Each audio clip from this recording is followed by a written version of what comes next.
For today's debate, the beginning of the round of procedure, an explanation of points of information, which will be the only form of interruption used, parliamentary interruption used today and this year for today's parliamentary debates.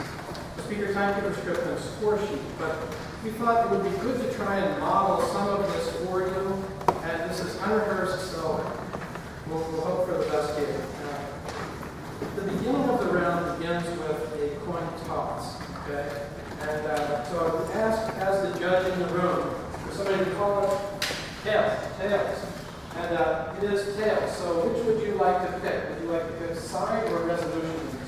Resolution. And so I'll go into my trusty judge's packet, which only the judges receive up here at the front at the end. I'll have the advanced judges' packets. Our co-presidents will have the novice judges' packets. So if you're judging today, we'll come forward at the end for one of those. And inside it, you will have score sheets for all 3 rounds. And you will also have the resolution for 3 rounds. And the resolution will be in 3 separate envelopes, and it's important that you open the envelope that applies to that round. So here we are, advanced round 1. And he has elected to choose the resolution. And so we would read out all 3 resolutions to the entire group and then let him decide whether he wants to. I picked the resolution, this House regrets bombing Libya. Okay? Now, he actually has an opportunity to hear those even before picking side of a resolution. Okay? So once he wins the toss, read out all 3 to the group. Let him make his choice. He was dead set on resolution, isn't that great? Okay. So now we come to the point where you get to pick side. He will be government. So as the government now, in 2 minutes, while we stay in the room, has an opportunity to present definitions for this straight resolution. Now, straight resolutions are meant to avoid problems of swirling the debate. So the plain meaning of these terms in the resolution should be essentially what guides the government's proposed definitions. So let's hear from the government what paraphrase of this straight resolution, and read us the resolution one more time. The resolution is this House regrets bombing Libya. I'm going to define Libya as a North African country, bombing as a NATO bombing campaign to remove Muammar Gaddafi, and regrets as believes does not accomplish its strategic objectives. I believe that definition is limited and does not provide for a good debate. I would say that regrets would better be defined as, in hindsight, would not have done.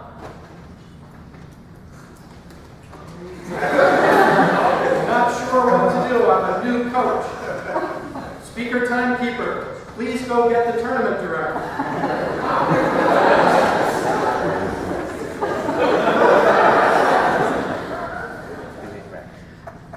Okay, let's go.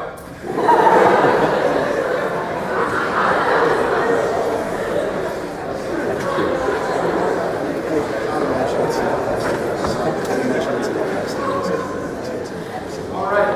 Now, in the meantime, the judge and the debate teams could be trying to still resolve this. It's okay for me to arrive and find that it's all been resolved. Keep trying. But now we've come to an impasse, and tell me what the resolution is and what the paraphrase is. So we're creating this House regrets bombing Libya. And I think regrets means does not accomplish its objectives. But he says that it should be would not with hindsight do again. Okay. And so tell me what your definition was. I felt that regret would better be defined as, in hindsight, would not have done. And his definition that he provided, I think, is just unfair. I think it is somewhat, it's too narrow. So we will go with this definition as proposed here for this debate. Thank you very much. Okay.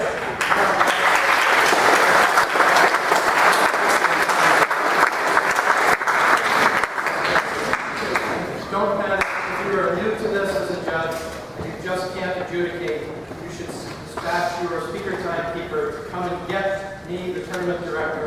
I'll be there just as quickly as I can to try and help. Okay. Then once we're past definitions, now the government moves, government team leaves the room for 10 minutes preparation time. to get ready for this debate. The opposition remains in the room to prepare their case. Based on these definitions, which are now approved, and cannot be changed once the debate begins, now that they've been communicated and agreed upon. Okay? POIs explain. You all received a document on this, but we now also like to try and model for you a situation involving POIs where the side proposing the points of information does not do such a good job initially, but finally gets it right. We're going to have some more examples. The first view will be one example of barraging, one example of doing too much and asking multiple questions, one example of refusing to answer a question. Why don't we downstairs? Go to the restroom. Restroom's downstairs. Go to the restroom. This House believes that NATO should not regret the fact that they bombed Libya, mainly because it helped remove a brutal dictator. No, thank you, sir. This dictator murdered thousands of his own civilians. No, thank you, sir. And starved cities within his own country. No, thank you, sir. And ultimately was a destabilizing force. On that point! No, thanks. We're going to repeat this a few more times.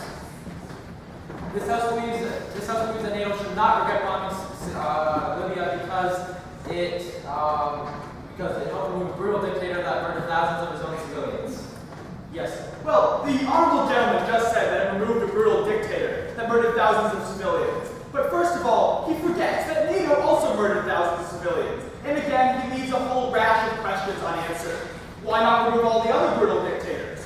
Why not try to remove the dictator without murdering civilians? And is it really worth it when it's destabilizing Libya and now there are attacks in Benghazi? He's answered none of those questions.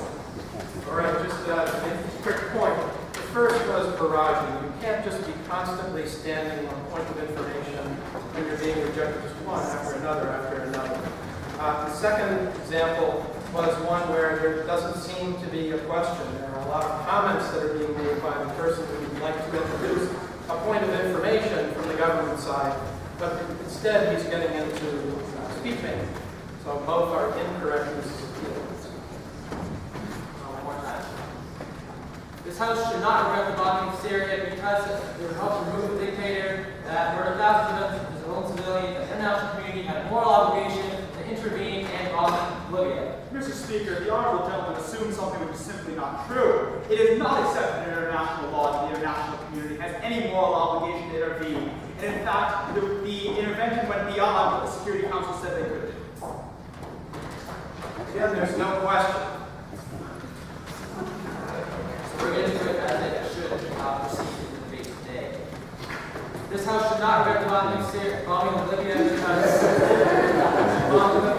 helped remove a dictator that murdered thousands of his own civilians, starved cities in his own country. Yes, sir. Mr. Speaker, we see that the right honorable gentleman wants to remove a dictator in a country he can't quite name. However, can you please explain why it was worth the heavy cost? Okay, so we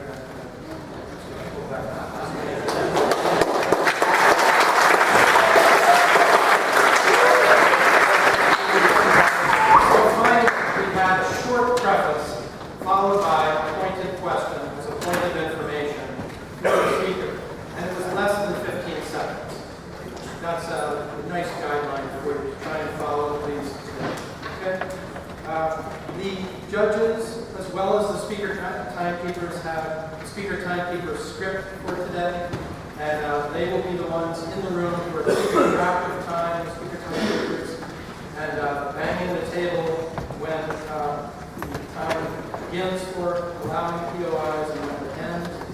According to that script, it's a little different for different speakers, so it's built into the script that everyone received prior to the debate. We go finally then to the score sheet that everybody received also. You have all of these documents. And there are other things to fill out on this sheet. And on the back side of the same sheet are the scoring guidelines. And I would urge all judges in that 10-minute prep time before the first round really begins for the debate, that you reread these scoring guidelines and look at and make sure that you have filled out pre-debate the government's code, the round that you're in, the level, novice, or advanced, the resolution that's selected, and that you wait until the debate begins to start filling out the rest of the sheet. Because as you go, it's usually best to try and fill out comments that you have for individual speakers while the debate's going on and while it's fresh in your mind. So if you see some points to help that debater improve, or some things that you think also are going quite well, you might note those in the comment sections during the debate. And then only at the end, filling in a total score for each debater, and then a team total score of those two debaters' scores on that team added together. The other number that's very important for today's debate is something called rank in room. So you have for each debater a total number, and then you have a rank in room. You have 4 debaters in the room. The number 1 rank should be for what you consider to be the best in the room. Number 2 for the second best, down to 4. Okay? Now it's very important for breaking ties if we get to them. This is a world qualifier, and so sometimes we need that extra criteria in order to break a tie in the room.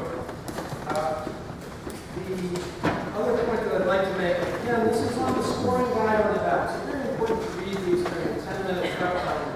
Again, if you're not familiar with these.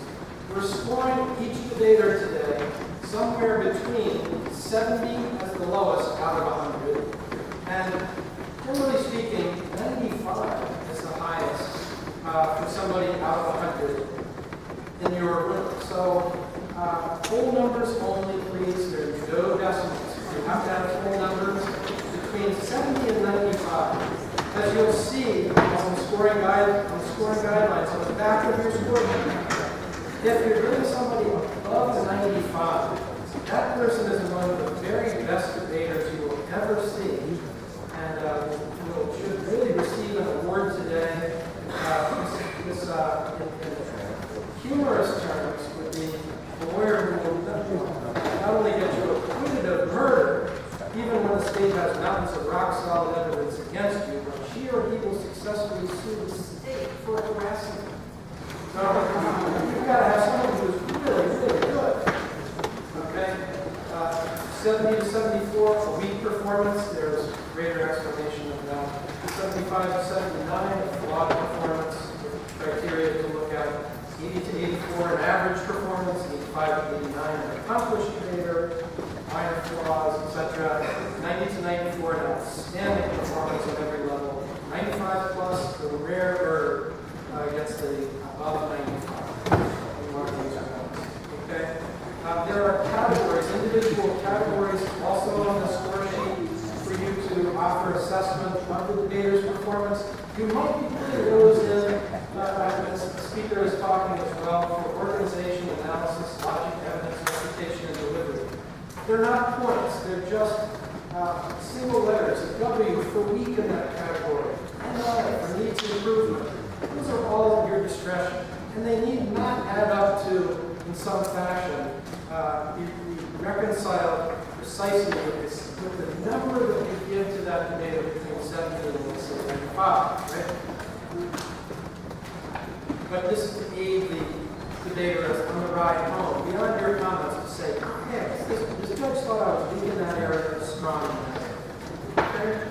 And again, this is all on the sheet that you receive.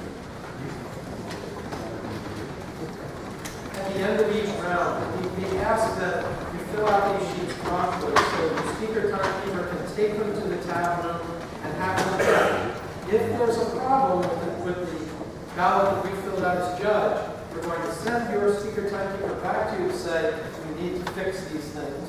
And then we'll send it back for another check just to be sure we're all set. At the end of the third round, I beg you judges, please stick around for an extra 5 minutes in your room at the end of round 3, so that if there's a problem with the third round ballot, our speaker timekeeper will get back to you quickly with whatever it is you need to fix, because it's almost impossible to find you in the factory or elsewhere on campus if there's a problem at the end of that third round. Okay?